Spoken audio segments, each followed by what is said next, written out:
Behind me is the outer curtain wall of the Tower of London.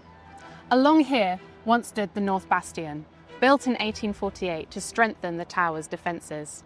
But on October 5th, 1940, the tower was struck by a high explosive bomb and the North Bastion was almost completely reduced to rubble. The tower's story stretches for nearly 1,000 years, and the fortress is no stranger to threats of attack. But in many ways, it was lucky to survive the London Blitz. This was a threat unlike anything the tower had faced before. So how did the Tower of London survive the Second World War?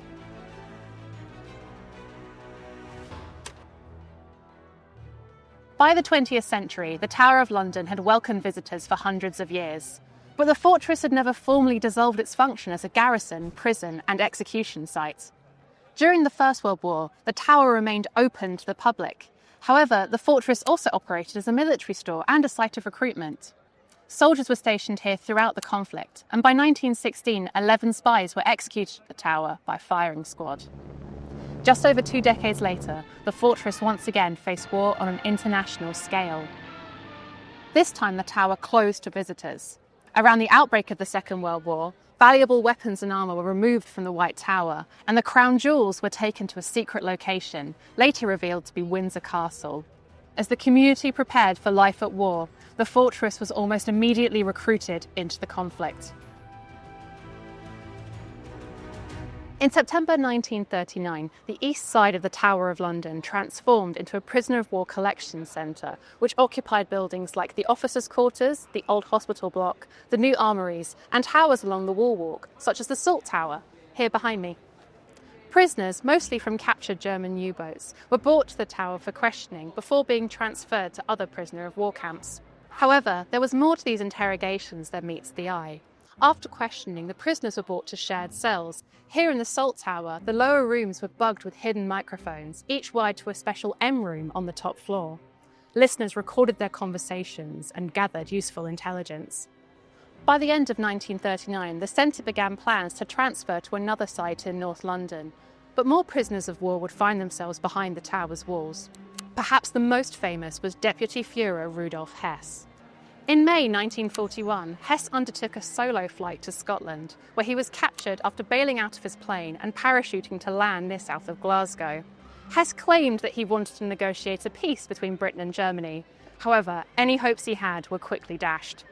Brought to the tower, Hess was imprisoned in the King's House for 4 days before being transferred to Mitchett Place in Surrey. The tower was even used as a site of execution. On August 15, 1941, captured spy Joseph Jacobs was executed at the tower by firing squad in the miniature rifle range. Jacobs was the only spy to be executed at the tower in the Second World War, and the last person to be executed inside the tower's walls.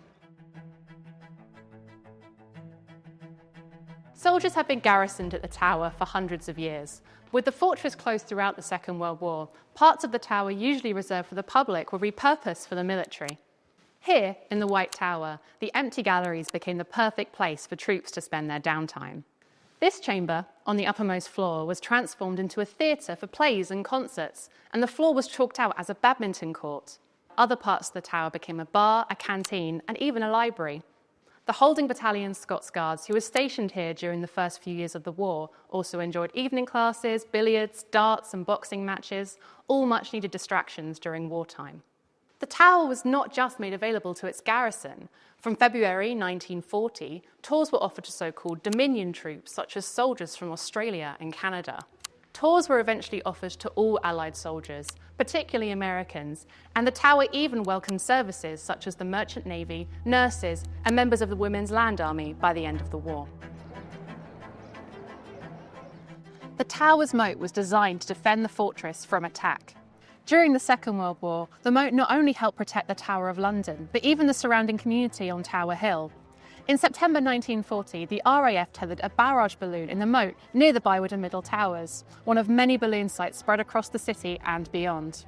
Barrage balloons forced attacking planes to fly higher, disrupting their aim and making them easier to shoot down.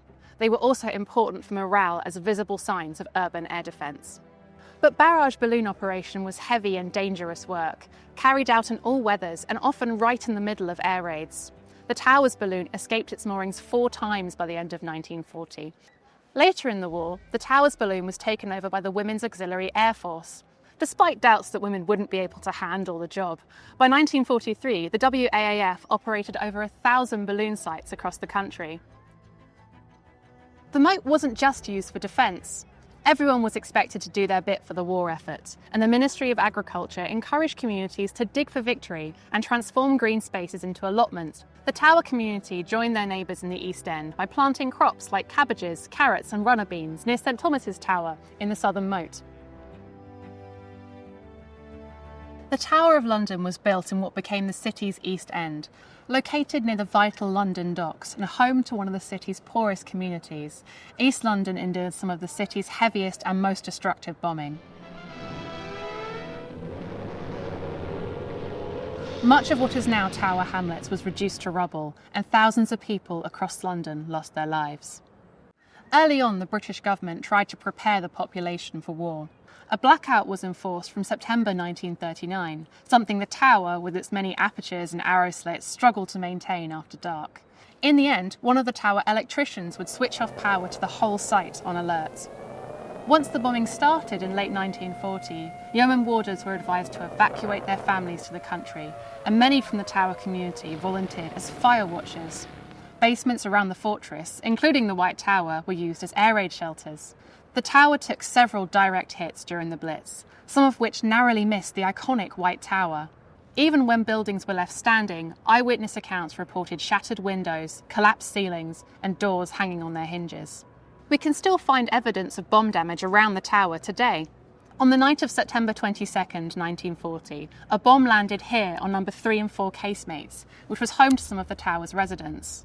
No one was hurt, but the building was almost completely demolished. On the same night, another bomb destroyed part of the old hospital block. The repairs to the damage are still visible in the brickwork today. Tragically, Scots Guardsman John McKee, one of the soldiers stationed at the tower, was killed. Other losses from the tower community included Yeoman Warder Samuel Reeves and Lily Frances Lunn, both of whom were killed when a bomb hit the North Bastion on October 5, 1940. On December 8, 1940, a bomb landed right near the West Gate, destroying 66 foot of railing and leaving scars still visible today. Tower electrician Thomas Norman Percy Anderson and Scots Guardsman Kenneth Reeve were both killed in the blast. One of the most destructive nights of the Blitz came later that month on December 29th, when showers of incendiary bombs set much of East London ablaze. At the tower, a Victorian building called the Main Guard, which would have stood just behind me, became a blazing furnace when it was almost completely gutted by the flames. Today, you can still see a piece of medieval curtain wall, which was revealed when the Main Guard was demolished after the war. The Blitz raged from September 1940 to May 1941. However, even after this period ended, the country continued to face smaller attacks and remained vigilant during the lull. From 1944, the tower shook once again as deadly V1s and later V2s bombarded the city. On the 12th of July 1944, a so-called flying bomb struck a collection of barges near Tower Bridge, including the tugboat Nudger. The explosion fired debris all the way into the tower itself, and tragically, all 6 of the Nudger's crew lost their lives. On the 8th of May 1945, Allied forces declared victory in Europe. The Tower of London was floodlit for 3 nights, and again for 2 nights just a few months later when victory was declared in the Pacific. On June 6, the ceremony of keys was broadcast as part of celebrations, and finally on January 1, 1946, the tower reopened to the public, with the crown jewels returning to the fortress in October 1947. Victory brought other celebrations too. On November 4, 1946, American carrier pigeon G.I. Joe was brought to Tower Green to be awarded the Dickin Medal. The hero of the day, a carrier pigeon by the name of G.I. Joe. G.I. Joe had flown 20 miles in 20 minutes to call off an air attack on a recaptured Italian town, said to be the most outstanding flight made by a US Army homing pigeon in the Second World War. The light-hearted ceremony brought some much-needed relief to the tower. Newspapers observed that though the ravens may take a poor view of so much attention to a pigeon, even they must acknowledge an authentic hero of the Italian campaign. The Tower of London adapted to many roles during the Second World War. With echoes of the Blitz still scattered around the fortress to this day, we continue to remember the losses and sacrifices of the Second World War, not just at the Tower of London, but across the city and the country as a whole.